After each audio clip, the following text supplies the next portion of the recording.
Every year in the late summer, violent tropical storms descend on Liberia in West Africa. The small country, seemingly forsaken by God, has little choice but to accept its fate.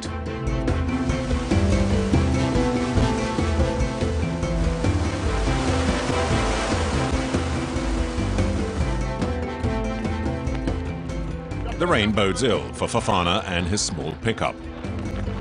Like all the bush taxi drivers, he knows the downpours will make his life difficult. But he remains in good spirits. I want money. Yeah, money.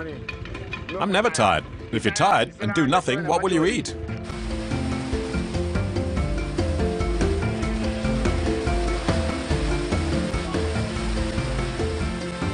For several weeks, the capital, Monrovia, has been subjected to a deluge.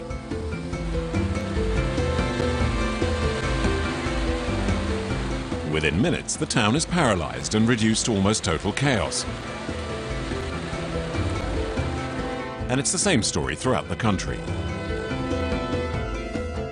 In such conditions, FOFANA has trouble getting to work at the taxi terminus.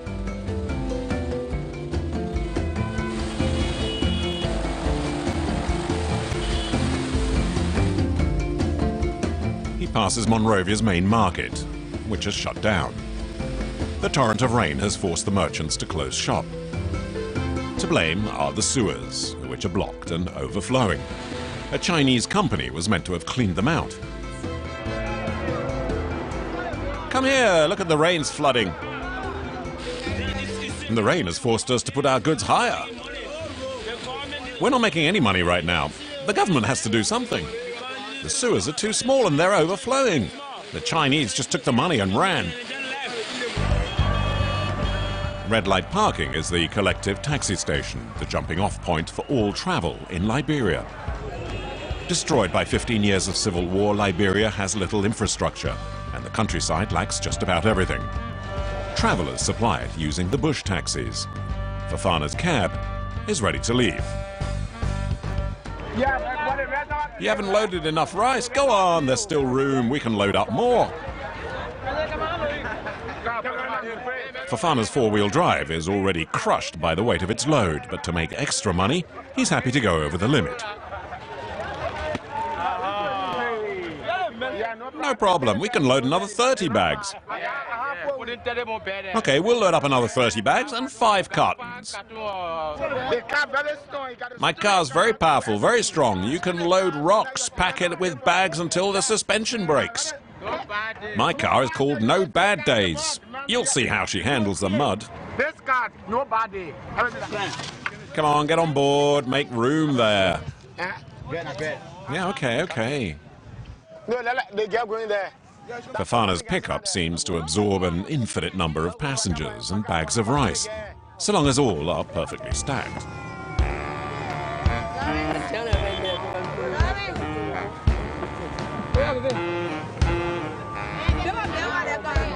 To get to Greenville on the other side of the country, FOFANA is asking for a small fortune, the equivalent of 2 weeks' pay. I'll take 20 euros per passenger. Why is it so expensive? Because the road is so challenging. There are so many accidents, cars overturning, others stuck in ditches. It's the same, day and night, night and day. From Monrovia to Greenville, FOFANA will need to deal with the road that snakes through mud for about 300 kilometers.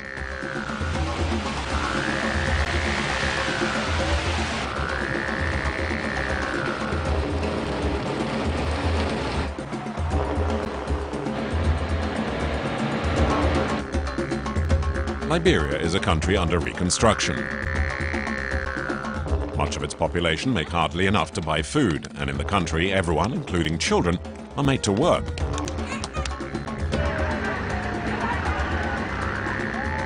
A life of misery that is shamelessly exploited by the evangelical church. If you have banknotes of 150, bring them. If you have banknotes of 100, bring those too. Give them to God, He will bless you. Despite all the prayers, nothing comes to relieve the plight of those forced to hit the road.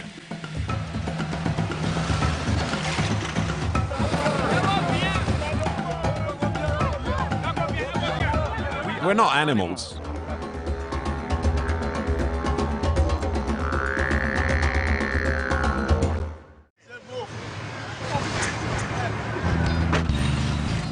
FOFANA's 11 passengers are anxious about the journey.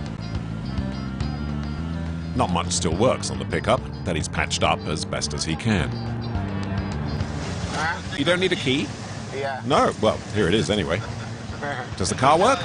Yeah, yes. My car. I've been driving this car for 10 years. 10 years with me. We'll do a little over 300 kilometers. About 200 miles.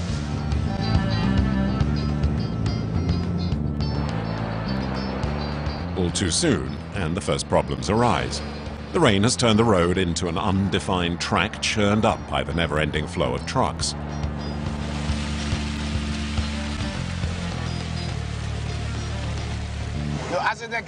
There are always accidents here. Overloaded cars tip over often. These old beaten-up trucks transport timber. You see that? But the lumber companies don't care about the state of the roads. All they want is wood. The government should really make them repair the roads.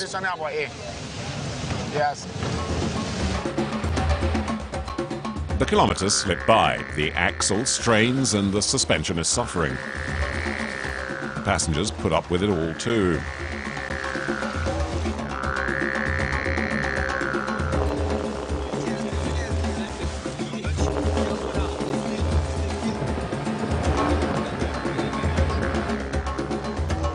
Age 21, FOFANA takes the bumps and the terrible roads in his stride. His only fear is the bandits that live in the forests.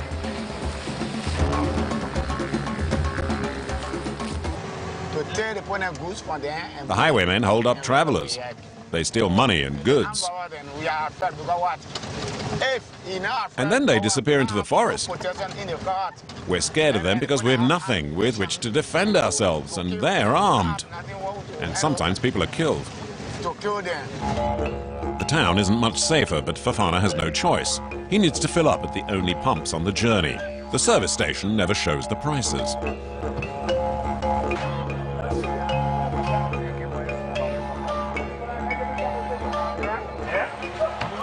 Listen, how much for 20 litres? Well, same as usual. Filling the tank is often a dodgy business. You soon realize you have no idea how much gas has been pumped into the tank. The attendant claims he's put in 4 extra litres. Listen, I've paid, so you can't complain. I'm not a thief. But you're trying to rip me off. You haven't given me what I've paid for. I've given you the money. I've paid you already. Now give me another 4 litres and we're done. No, I won't. I've already given you 25 litres. What? 25 litres? How can you say that? Okay, all right. Have your 4 litres. Go on, give me another 6 litres. Look at him now. He wants another 6. The new government of Liberia does what it can to repair the roads destroyed by 15 years of savage warfare. On this stretch, it's constructing a vital new bridge.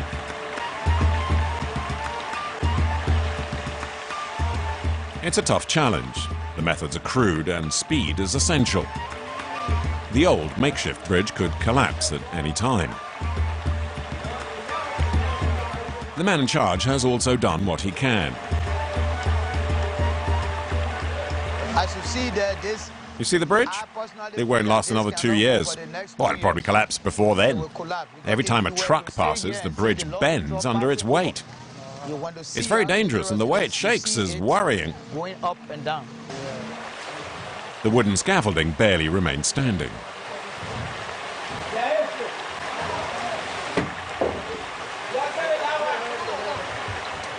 Next few minutes, you can have... There might be a storm at any time. This is how the situation It could be sunny, and 30 minutes later you could have a terrible downpour. The water levels can rise very quickly, and if you're working here, it's best to abandon work and try and escape. Even if you're working down there, you have to leave. Moving over the fragile structures above the water involves some acrobatics, especially given the workers often don't have proper shoes. My shoes are too old, and I can't afford new ones. When I started working here, my shoes were brand new, but all the climbing has totally worn them out.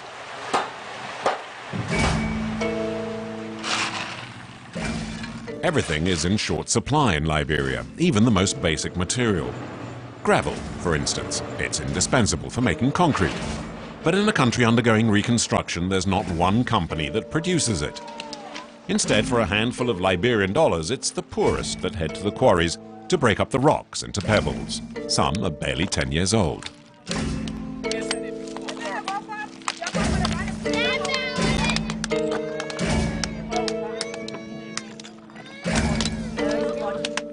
How old are you? Yeah. How old? 6. 5? No, 6. Do you go to school? No.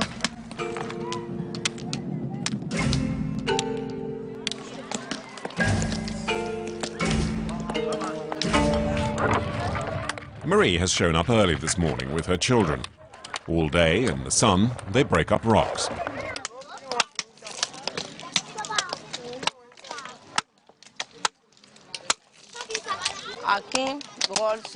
I'm here because times are hard. I bought a lot of rocks for €2. I make it into gravel, and then I sell it to make some money to feed my kids. My husband abandoned my kids and me 2 years ago. I've no man to help me now. How many children do you have? I have 8. 3 small ones go to school, but not the biggest one. She doesn't go to school? I hope to sign Fatu up for school this year, but for the time being I don't have enough money. When I see my friends going to school, I tell my mother that I want to go too. She says she has no money. She needs to break a lot of rocks to be able to afford school.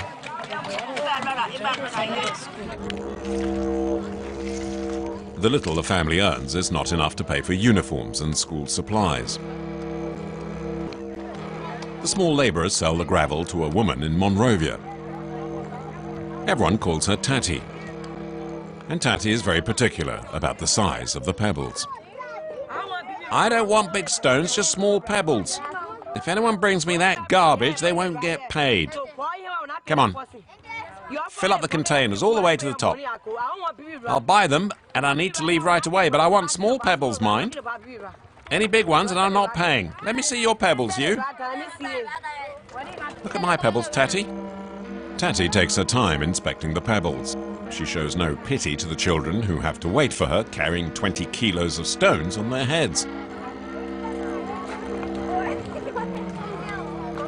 I'll take those 2 boxes.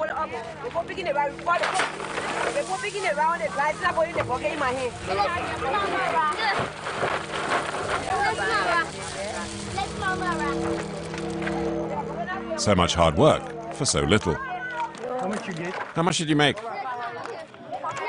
50 cents.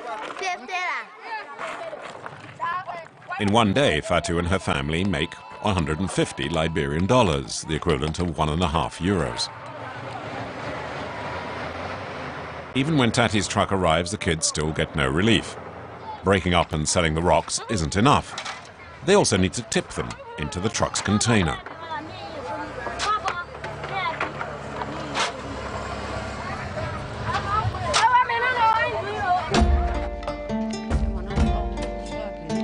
After 12 hours working, the family heads home.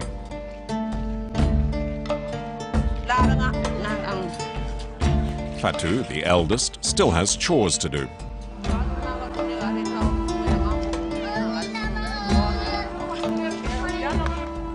After, she can finally revise the lessons her brothers and sisters have learned at school. Get your alphabets. My brother is teaching me to read. That way, when I do go to school, I'll already know how. Go on. A, B, C, D, E, F, G, H.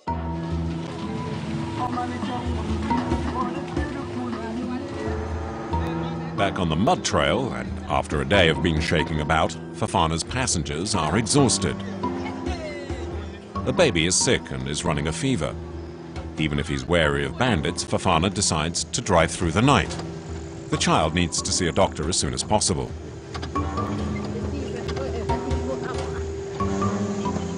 But suddenly, in the middle of nowhere, the road is blocked.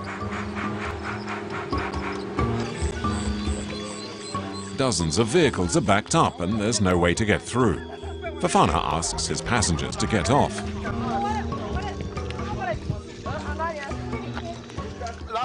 There are a lot of cars stuck here and it's the only way through.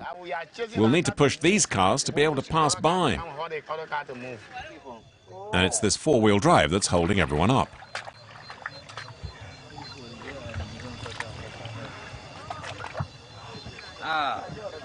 I'm stuck. I've tried everything, but I can't get free. So how long have you been stuck here? How long you been here? Almost 3 hours now. Oh. If that car can pull it out of the mud, then we'll be able to get the other one out. And these two can help the other one. Slowly, slowly, we'll sort this out, one after the other. Why don't you just go around them? No, it's even worse that way. There's no way through there.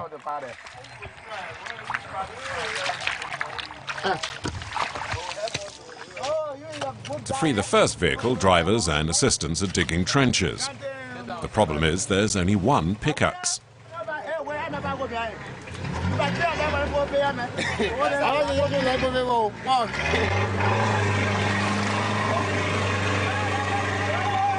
The men make an extra effort, but it's all for nothing. It's decided that towing the four-wheel drive might work, and a makeshift cable is used.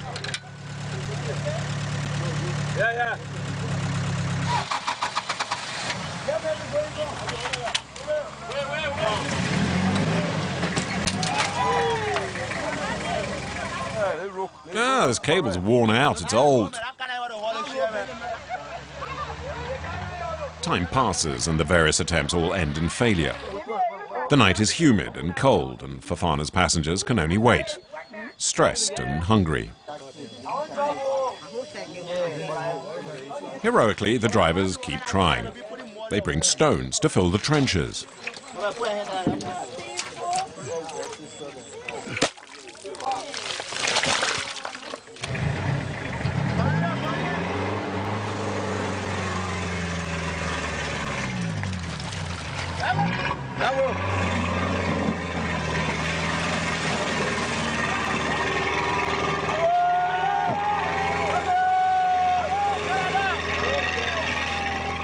By 3 in the morning, one vehicle has been freed.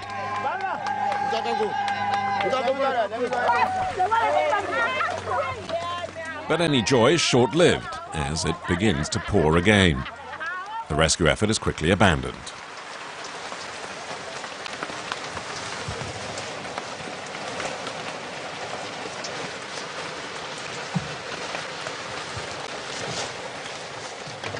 Are you still there, FOFANA? Okay. What's happening? Well, we'll have to spend the night here. There's no alternative right now. So you sleep here? You'll sleep here? we'll sleep. Yeah, I'll sleep. Okay. And What about the women? Where are they? Under the canvas up there. Okay.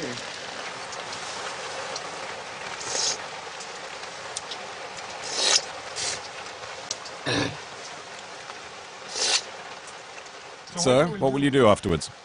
Well, we'll try and get going early in the morning. Yes.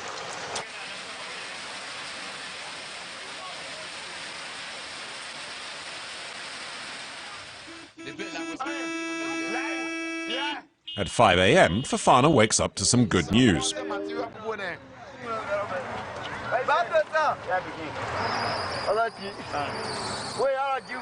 Wait till the other vehicles do a U-turn and then you can start up. One driver, a little smarter than the others, has found another way through the forest. What will you do? Well, I'll take the other route and get through. All the four-wheel drives reverse, but the improvised route is not an easy one. There's another road, but everyone wants to get on it at the same time. Going this way. Come on, it's your go now.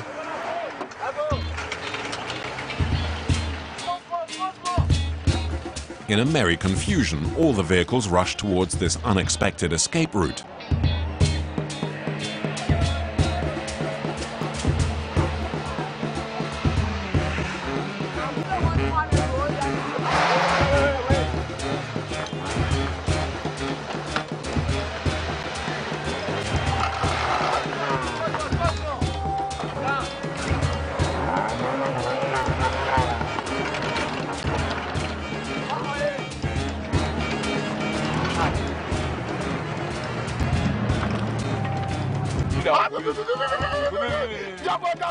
FOFANA is overjoyed. The dreadful night is finally over.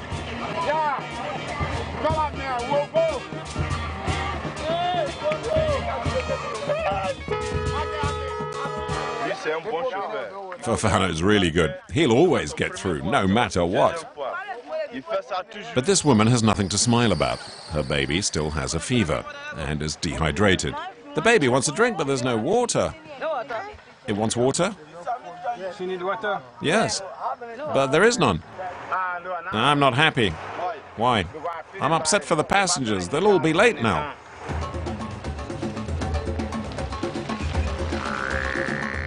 To make up for lost time, FOFANA keeps his foot on the pedal.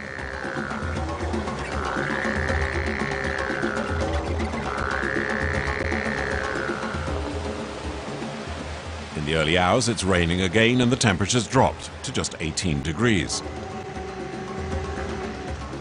After a night out in the open, huddled under a makeshift cover, the passengers are frozen. Throughout the region, the rivers have burst their banks. There's a flood in the next village, but the locals are resigned.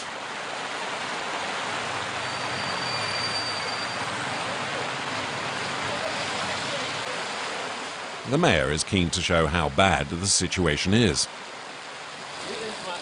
You see over there? See? That's mine. That's where I raise chicken and pigs and a lot of other animals. Some of them are drowned. We need help. Look at my neighbors. They're flooded out. Hello. Hello. My name's George Pay. How many of you are there here? There's 6 of us that live here.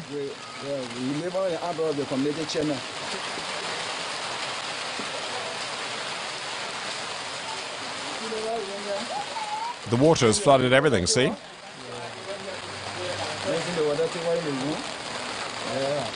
Is this your house? Yes, this is mine. Can you still cook? Is this the kitchen? Yes. But how can you cook here? Over there in the corridor?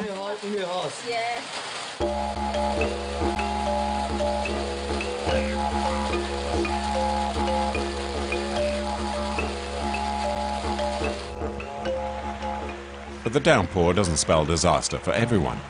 Benford, for one, is happy when it rains.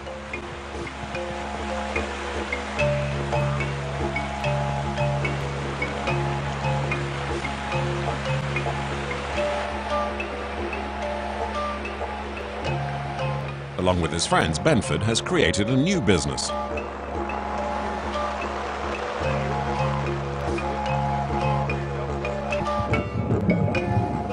When the flood stopped road traffic, they help travelers cross the swollen river. They just need to persuade them to give them something for their help. You can't get across without us.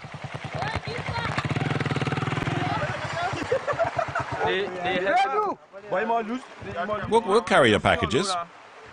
That will cost 40 cents. And we'll carry your motorbike too. Really? You'll carry my motorbike? Yes, we'll carry it. Won't be expensive. Cover the exhaust pipe with a plastic bag. The bag will cost 10 cents.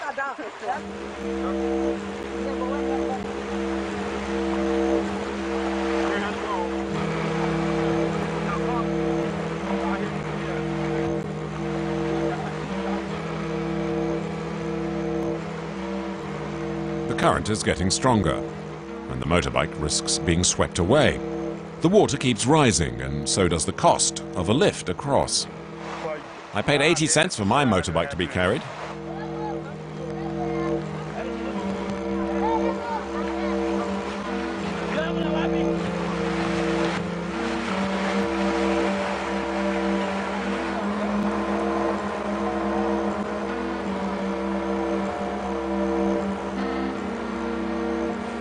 And these are the morning's takings, but at a cost of cold and shivering bodies. I'm going to my house. Oh, it's too cold. I'm going home to warm up, and then I'll be back. It's time to divvy up the money. Hey, why are you giving him some? He didn't carry anything. All right, give me my money back.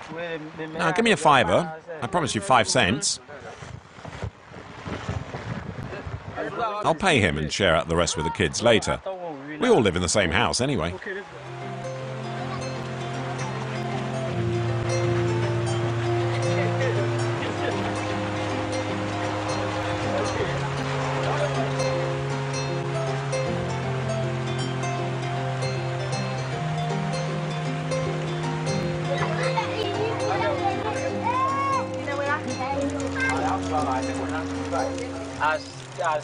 Oof, I'm frozen. The priority back home is to dry off the dollars. There's never enough to last long. Benford will head off to work again in the afternoon, under the rain.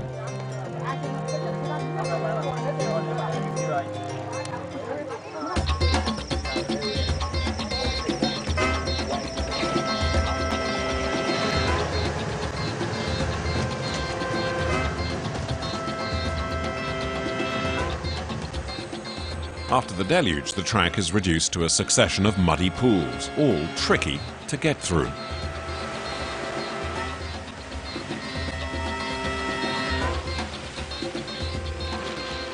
Before each hill, the passengers have to dismount.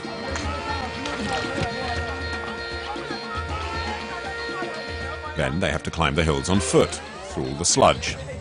Yet another odyssey. But it's the only way the four-wheel drives can get through. Morale isn't exactly great amongst the passengers, and there are more and more complaints. The baby's tired. Did you see the road? What a pain.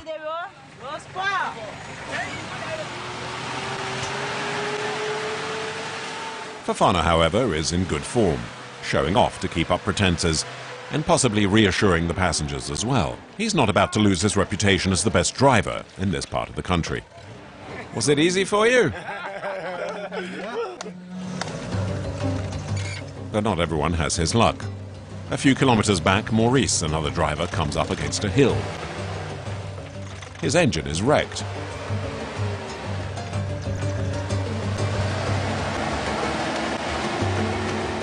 It's no good. The vehicle refuses to go forward.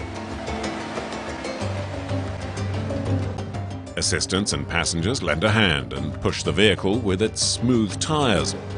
At any moment, the car could slide and crush them.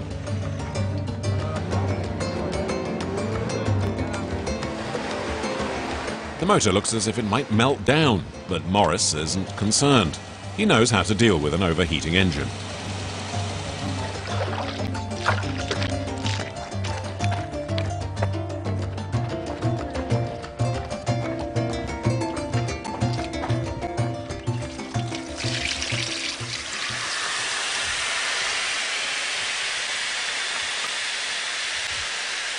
Oh, what are you doing? Oh, the engine's heating up, so I'm trying to cool it.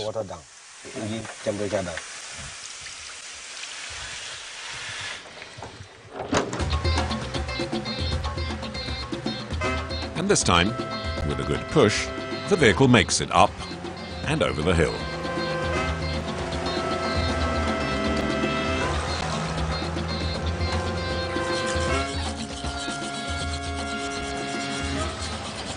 From here on, the road crosses a series of rivers, and there are no bridges.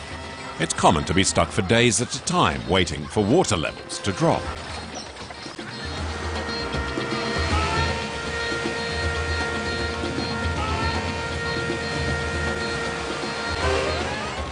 The road to Greenville is a long and painful one. I'm suffering.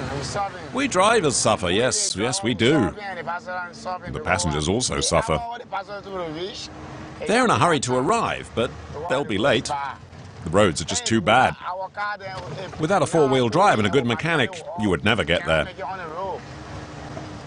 But we drivers know our own vehicles, and we always make it in the end. Yes. And as soon as FOFANA starts boasting, his vehicle inevitably breaks down.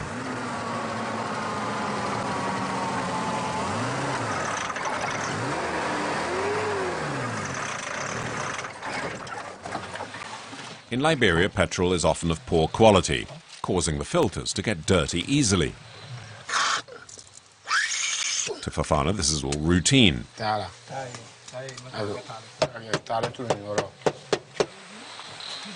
the battery is also tiring.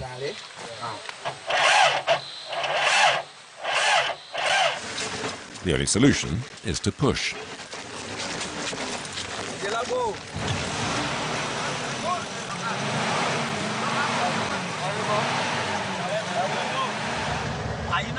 You never rest? Never. Why not? Because when I'm driving, I'm earning. You take better care of your car than your body. Yes, because if I don't make money, I won't get any respect. Not even my wife. If I'm not earning anything, she'll go off with someone else. Drivers love money. If I fall in love with a woman one day and I have no money, the woman won't stay. If I had to choose between women and money, then I'd choose money.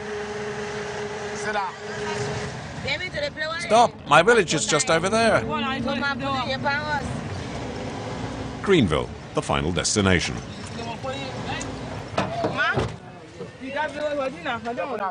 Passengers can breathe a sigh of relief. It's been 3 hard days and a harder 300 kilometers. Agnes is happy to be reunited with her family.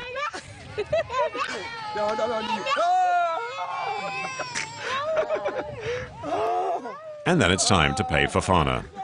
How much is the US dollar today? $75 for 1 US. Well, here's $2,000. No, you owe me $2,700. No, come on. 2,700. Why 2,700? 2,000 for you and 700 for your goods. Well, why 700? Lawrence. Yeah, Lawrence, come here. Where did that 700 come from? You told me 2,000 total at the start. What? You're crazy. I'm going to get your bags and put them back on the truck. Here, keep your money.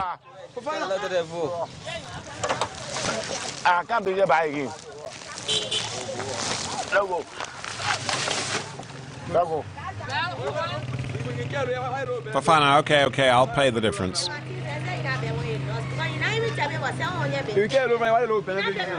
If anything's missing, you'll be responsible. I haven't touched your stuff. I've just put it on the back of the car. Nothing's been opened. 1, 2, 3, 4, 5, 6, 7. Once it's sorted out, FOFANA gets behind the wheel again. With a bit of luck, it'll take 1 day less to return to Monrovia.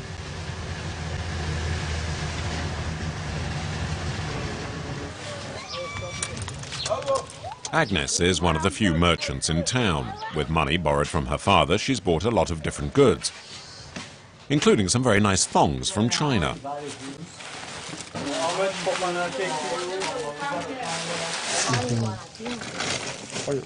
How much will you ask for them? 5 a pair. You said 500? You bought them for 2 and sell them for 5? I was having money. I want to follow. Well, I have nothing. I asked my father to lend me $200 US. In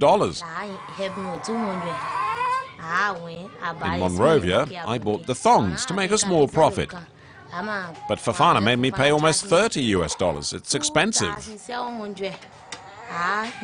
But I had to pay.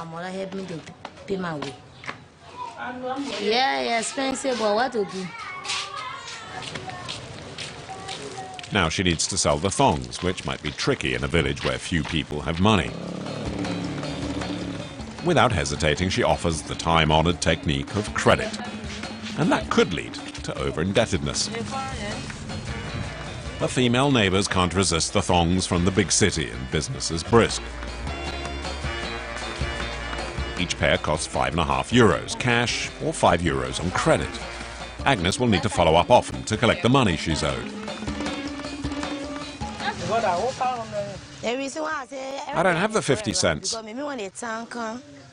worry, I pass every day. If you have the money, give me the 50 cents now, and the rest you can pay later. By the end of the day, Agnes has only sold a few pairs on credit. To extend her client base, she rather relies on God.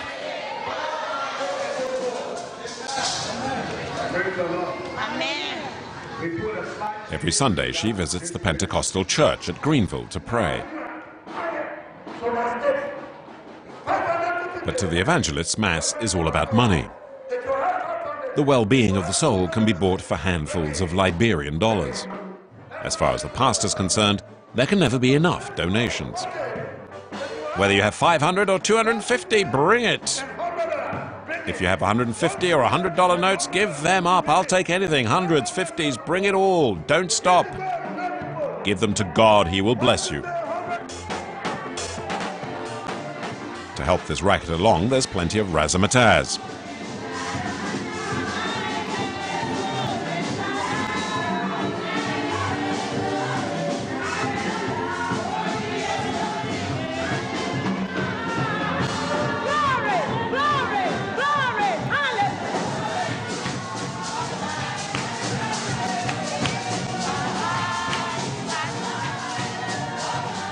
The pastors have every reason to look happy. The three of them own 6 churches in Greenville. With 7 collections in each church, they make a small fortune every Sunday.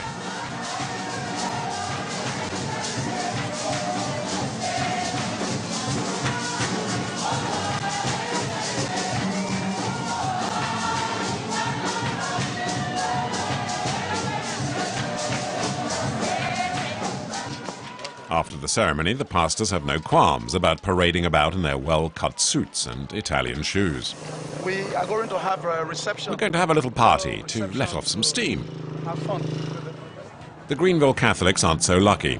Their church is in ruins and will likely remain so.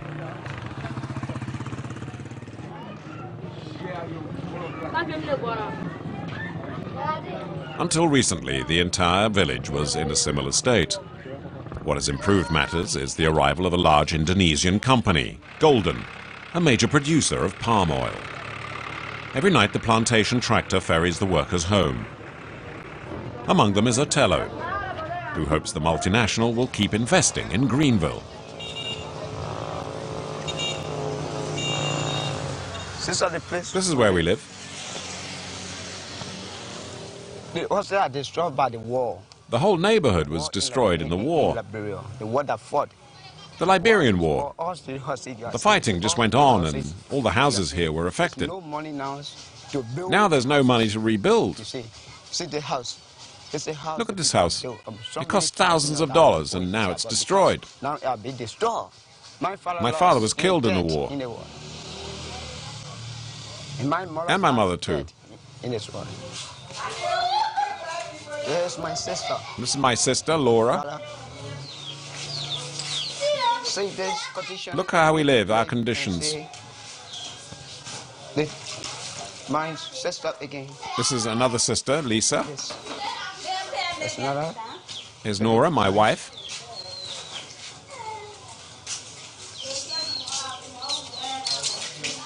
It's the babies. And the babies. Don't sit about 25. We're about 25 live here all together, and we can just about afford a bowl of rice each every day. No way. A bowl costs 40 cents. It's difficult, but it's the only solution. Our job is to gather the palm nuts. We need to survive and give our children food. Otello and his companions live like slaves. If they want to work, they need to wait for a long time in the village square at midnight.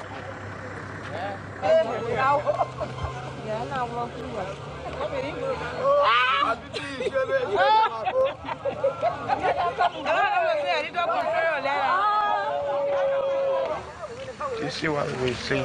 These people spend the entire night on the ground here. The night, run away. Waiting for car, the tractor. They've been waiting for the tractor for hours. They wake up at midnight and sometimes wait until 4 or 5 in the morning. Or 3 before the car come. Or 5. It's really hard. It's a difficult thing. The tractor's coming now. When the headlights come into view, it's a mad rush. On the tractor, heading for the plantation, there's not enough room for everyone. This woman, scared by all the shoving, holds back.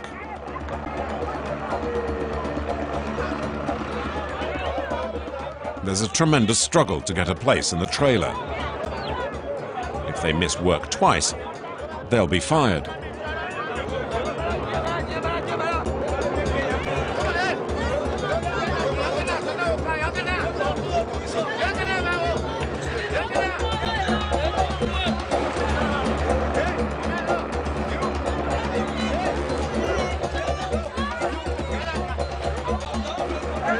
The tractor can't take all of us.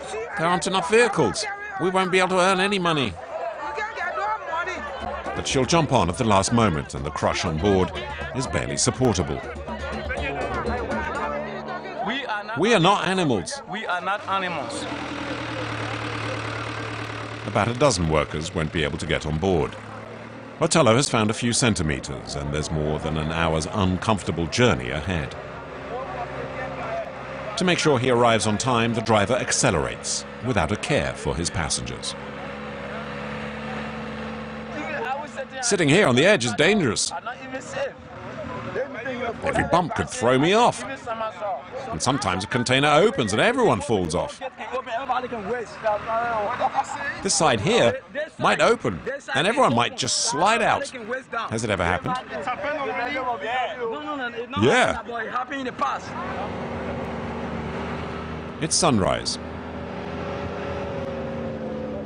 And crammed tightly together, the workers suffer in silence.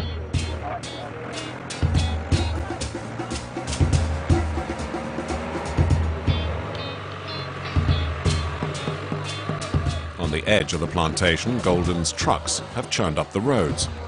For those being transported, the discomfort continues, and even the taxi motorbikes have trouble. To make sure they arrive on time, some finish the journey on foot. It's a risky business, as they could get run over at any moment.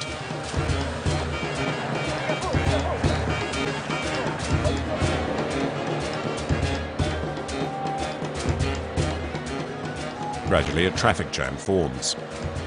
Then a truck sinks in the mud, and in all the chaos, eats each man for himself. The tractor advances a few meters, but has to pull up as two four-wheel drive vehicles force their way through.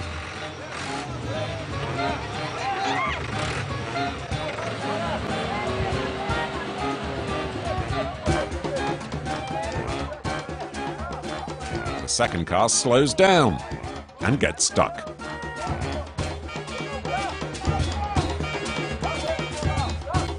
And this time, the road is blocked for good. The trouble is they rip us off to get us out of this mess. We haven't caused it, and they ask for money to get us out of the mud. There they are. They are the multinationals' crane drivers.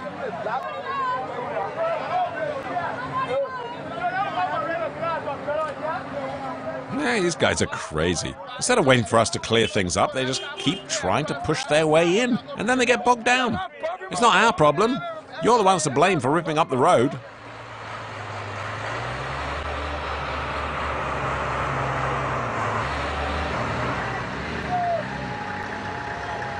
Finally, the tractor breaks free of the mud. But they're late.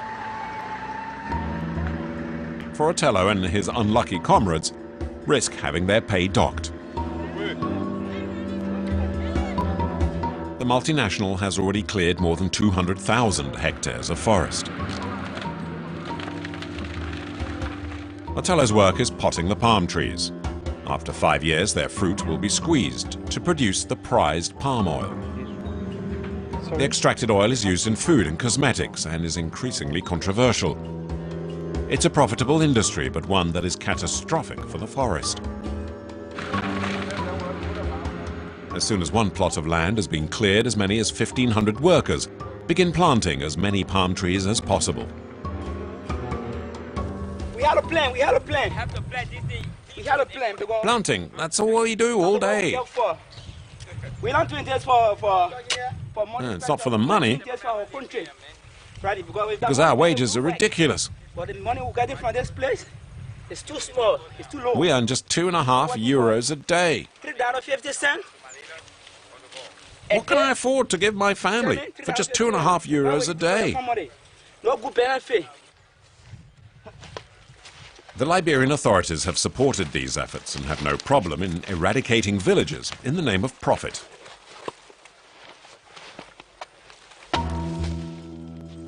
William used to be the mayor of one such village.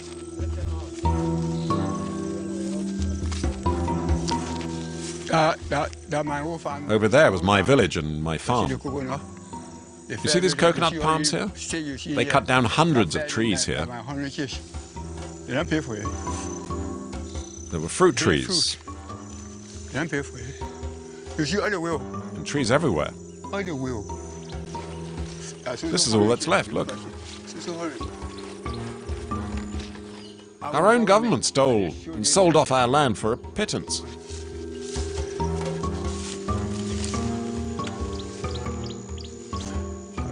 Now, this is where my uncle and my father are buried.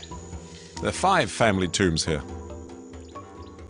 And every day the planters leave behind a desolate landscape. After the war and the storms, Liberia is today losing its forests. The country seems destined to be abused.